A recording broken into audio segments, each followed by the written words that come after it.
اور بہتر انتظام کی ذمہ داری بھی جو ہے تو ضلع کلکٹر کی ہوتی ہے، یعنی کہ وہ ضلع کے اندر امن و امان قائم رکھنے کی کوشش کرتا ہے اور بہتر انتظام کرنے کی کوشش کرتا ہے۔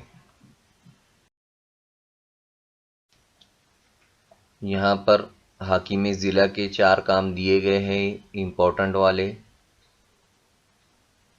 حاکم ضلع یعنی کلکٹر، ضلع کلکٹر، پہلا کام ہے زراعت، دوسرا ہے قانون اور حسن انتظام، تیسرا ہے انتخابی افسر، چوتھا ہے قدرتی آفات کا انتظام۔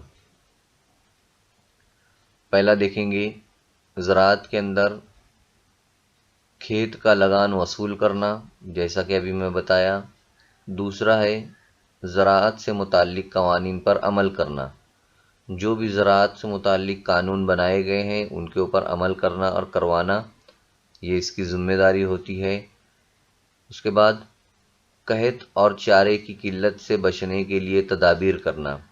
اگر قحط پڑ گیا یعنی بارش نہیں ہوئی اور چارے کی کمی ہو گئی تو کون کون سے ہم کام کریں گے، کیسے جو ہے تو اس قلت کو، اس کمی کو دور کریں گے، یہ بھی ضلع کلکٹر یا حاکم اعلیٰ دیکھتا ہے۔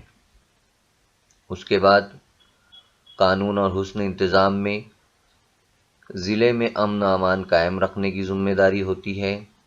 سماجی صحت کو برقرار رکھنا، سماجی صحت یعنی کہ سماج میں سب بہتر طریقے سے رہے، لڑائی جھگڑا نہ ہو، اسے جو ہے تو سماجی صحت کہتے ہیں۔ اس کے بعد اجلاس پر پابندی لگانا، کرفیو نافذ کرنا۔ اگر کچھ مسئلے مسائل ہو گئے تو جو جلسے جلوس ہوتے ہیں اس کے اوپر پابندی لگانا، اس کو روکنا اور کرفیو نافذ کرنا، یعنی پولیس کے ذریعے جو ہے تو سب بند کروا کر لوگوں کو اپنے اپنے گھروں میں رہنے کے لیے کہنا۔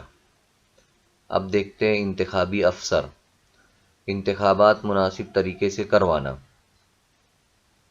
انتخاب کے ضمن میں ضروری فیصلے کرنا، رائے دہندگان کی فہرست کو از سر نو ترتیب دینا، یعنی انتخابات مناسب طریقے سے الیکشن ہو، اس کے اوپر بھی جو ہے تو کام کرتا ہے انتخابی افسر۔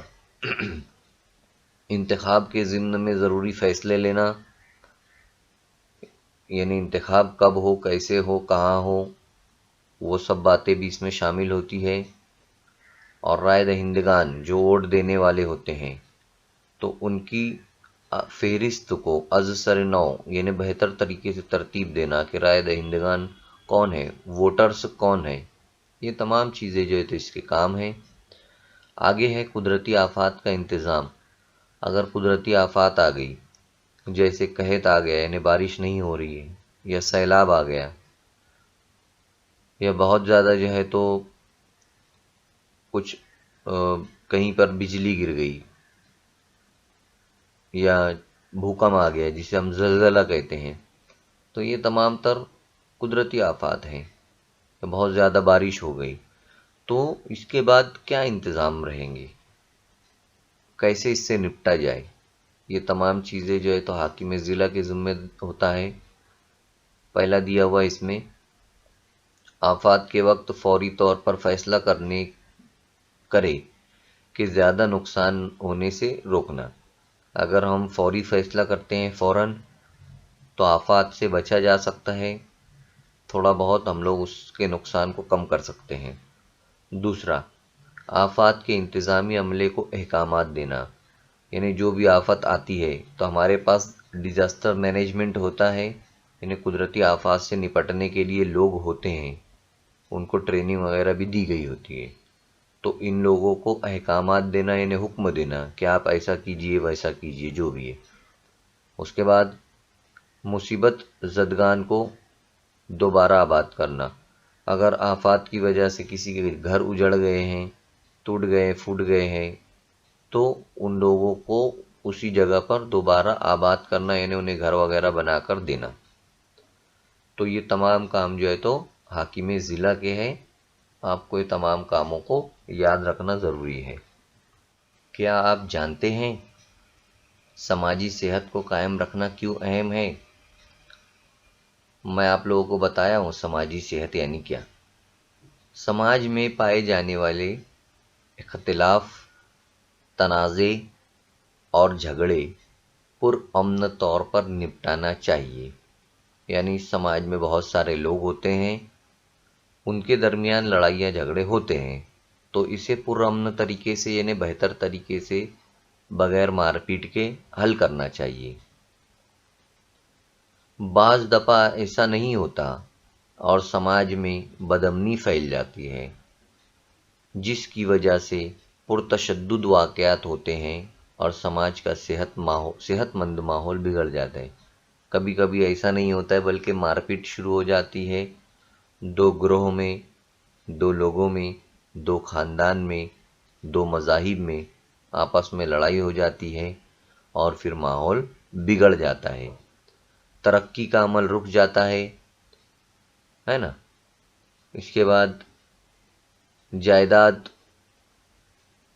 ترقی کا عمل رک جاتا ہے، عوامی جائیداد وہ املاک کو نقصان پہنچتا ہے، جو بھی عوام کی جائیداد ہوتی ہے اسے جو ہے تو نقصان پہنچتا ہے، جیسے سرکاری جو بھی بسیں ہوتی ہیں اس کی توڑ پھوڑ ہوتی ہے اور مختلف چیزوں پر پتھراؤ کیا جاتا ہے مختلف جگہوں پر، اس کی وجہ سے بہت سارا نقصان ہوتا ہے۔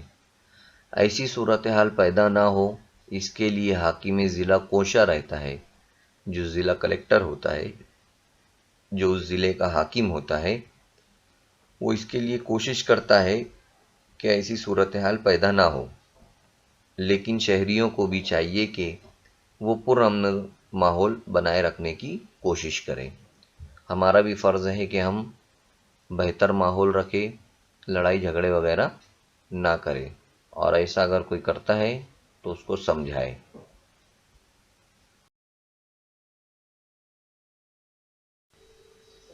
اب ہمیں یہاں پر دیکھنا ہے کہ تحصیلدار کون ہے اور تحصیلدار کے کام کیا ہے۔ تو ہر تعلقے کے لیے ایک تحصیلدار ہوتا ہے، جیسا کہ آپ نقشے میں دیکھ رہے ہیں، یہ ناسک ضلع کا بتایا گیا ہے مالیگاؤں تعلقہ۔ اس سے پہلے والی تصویر جو ہم نے دیکھے تھے وہ ناسک ضلع تھا، اسی میں ایک تعلقہ یہ تھا مالیگاؤں۔ تو مالیگاؤں ایک تعلقہ ہے سمجھ لو، تو اس کے اندر یہاں پر ایک تحصیلدار ہوگا۔ یہ تحصیلدار ڈنڈ ادھیکاری کی حیثیت سے تنازع کو نپٹاتا ہے۔ تعلقے میں امن اور حسن انتظام قائم رکھنے کی ذمہ داری تحصیلدار کی ہوتی ہے، یعنی لڑائی جھگڑوں کو نپٹانا اور تعلقے میں حسن انتظام سنبھالنا، یعنی اچھے سے انتظام کرنا ہر چیز کا، یہ ذمہ داری تحصیلدار کی ہوتی ہے۔ تو ہر تعلقے میں ایک تحصیلدار ہوتا ہے، یہ بات یاد رکھنا چاہیے۔ اب ضلع کا اعلیٰ پولیس افسر، ریاست مہاراشٹر کا اگر ہم دیکھیں تو 36 ضلع ہیں، تو ہر ضلع میں ایک اعلیٰ پولیس آفیسر ہوتا ہے۔ مہاراشٹر میں ہر ضلع میں ایک سپرنٹینڈنٹ آف پولیس ہوتا ہے، وہ اس ضلع کا اعلیٰ پولیس افسر ہوتا ہے۔ وہ ضلع میں امن اور نظم و ضبط قائم رکھنے میں حاکم ضلع کی مدد کرتا ہے، یعنی کلیکٹر کی مدد کرتا ہے۔ شہروں میں امن اور نظم و ضبط قائم رکھنے کی ذمہ داری پولیس کمشنر کی ہوتی ہے نا۔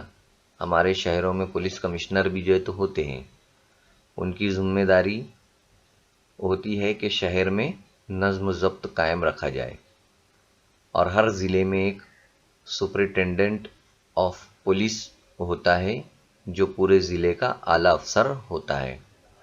تو اس طریقے کا ضلع کا اعلیٰ پولیس افسر ہوتا ہے، اور نظم و ضبط قائم رکھنا، لڑائی جھگڑے نہ ہو اس کو دیکھنا، اور چوری چکاری، قتل غارت گری، ان تمام چیزوں پر قابو رکھنے کا حکم دینا، یہ تمام کام ضلع کا اعلیٰ پولیس افسر کے ہوتے ہیں۔